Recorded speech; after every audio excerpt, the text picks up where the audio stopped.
Andito naman po ang inyong ka-OFW na poging dicer na. Sweet driver pa. Diyos! Nagkamsa-kamsa naman ako kasi sa bahay nga pala wala ng sponge. Kaya naisip ko bumili at dito nga ako napadpad sa kamsa-kamsa.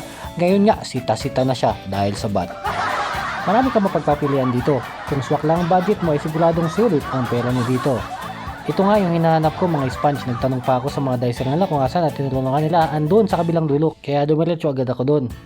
Tapos ayun nga, bumala din ako ng kutsilyo kasi madalas nagkakasabay-sabay kami magluto sa bahay kaya minsan naghihintay ka pa ng kutsilyo. Kaya ito, may extra na kaming 3 kutsilyo sa bahay na ginagamit. Talas niyan, pwedeng panggilit sa tinungaling mong boyfriend. Ayun nga, nakuha ko na din yung bibilin ko at napadami pa ako ng tsokolate. Kahit murap na yan.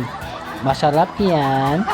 Kung mga gusto magkapsakansa, meron yan dito sa may King Abdullah Road. May vlog na ako dito dati pero ilagay ko na lang ulit sa caption yung location. Magpapaalam inyong poging dicer and sweet driver. Babush!